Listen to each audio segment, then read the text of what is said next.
Also, as the world watches Ukraine, our Asian allies are watching. Taiwan, threatened by a massive authoritarian neighbor, wonders how vulnerable it is to the growing might of the Chinese military. I hope the fierce resistance of the Ukrainians inspires Taiwan and casts doubt within the Chinese military on its prospects of successful aggression.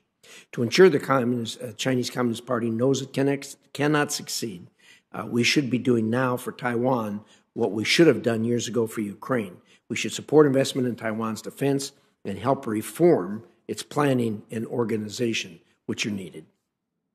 My Taiwan Deterrence Act proposes just that, by starting a foreign military finance grant program for Taiwan to highlight U.S. commitment to deterrence, incentivizing Taiwan to invest more in its own defense, and mandating more joint planning with Taiwan to determine the capabilities, its needs, and how best to defend itself. Time is running short. We must start this effort now. The United States is at a pivotal moment with our allies and partners to confront unprecedented challenges to our security, including the People's Republic of China's global ambitions and Russian aggression that threatens the territorial integrity of Europe. All the while, we battle historic transnational threats.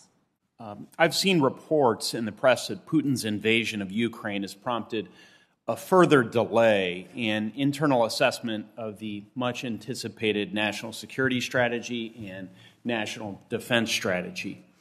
Now, I recognize the realities of our current security environment, and I understand that those realities sometimes intervene in the policy planning process. But we cannot permit Vladimir Putin's reckless actions to undermine our long-term strategic imperatives in the Indo-Pacific. Ms. Karlin, as the official responsible for developing the NDS and matching ends with means, can you commit that changes to our strategy in Europe will not undermine both our commitments to Taiwan and our efforts to increase their resistance to the Chinese Communist Party's pressure, including their defensive military capabilities? Thank you very much for raising this issue, Senator. I can't speak to the national security strategy, but on the national defense strategy, I can assure you that we've been working very hard at it. And indeed, thanks to the tremendous work of the U.S. intelligence community, we have been all quite cognizant of Russia's aggression in Europe for months now, in fact. I can also assure you that, as Secretary Austin has said, China is the pacing challenge for the U.S. Department of Defense. We are, of course, accounting for Russian aggression as well. And finally, regarding support for Taiwan, it is absolutely a priority to ensure that Taiwan is getting the asymmetric capabilities that it needs, that is most appropriate for the challenge that it faces. Thank you. I couldn't agree more. Thank you for your response. I was encouraged to hear the President recently emphasize the need for bolstering Taiwan's defenses through the use of asymmetric weapons, including harpoon weapons, anti-ship weapons. That seems appropriate to me. So we need to move more in that direction, is my assessment.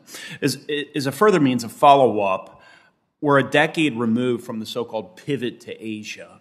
It's been, to a great extent, it's been a rhetorical pivot, but some very concrete initiatives have taken place. It's clear that resources didn't fully pursue the strategy, didn't follow the strategy, especially with respect to security assistance, though. Ms. Lewis, how are you prioritizing the flow of security assistance to the Indo-Pacific and fixing the imbalance that currently exists between how we support partners in East Asia versus partners in other regions? Well, first of all, Senator Young, thank you for that question. And I do think, as you point out, that we really need to focus on our security assistance to the Indo-Pacific, to the region. Let me answer your question specifically. One of the challenges that we have, which I pointed out in my initial testimony, is I think it's 93% of our funding is actually earmarked in the FMF category, which gives us little flexibility to make those kinds of changes. So, again, something we're happy to work with you on.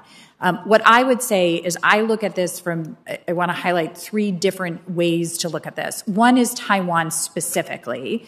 And I think, as you know, our support remains rock solid. We provided $18 billion to Taiwan since 2017 in security assistance, and then an additional through commercial sales, we regulate commercial sales in my bureau, another $2.3 billion to Taiwan since 2017, and very focused on the asymmetric weapons you're talking about, which we can talk about in more detail.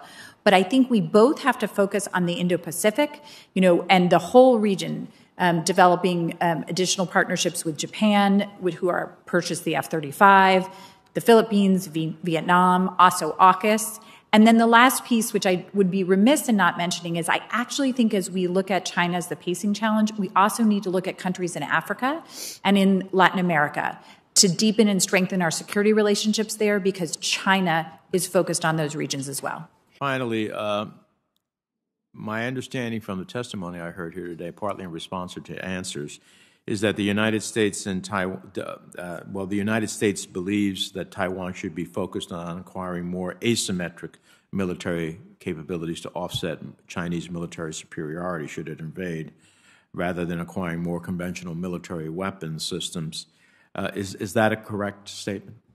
Senator, I'm very much glad you raised that issue. I think what the lessons learned, and we are continuing to learn from Ukraine, is exactly that. What we believe is that Taiwan needs to focus, and let me define asymmetric. It needs to be cost-effective, mobile, resilient, and decentralized defensive systems. I think we've seen those used to great effect in Ukraine. We're looking at things like ISR systems, short-range air defense systems, naval sea mines, and coastal defense and cruise missiles.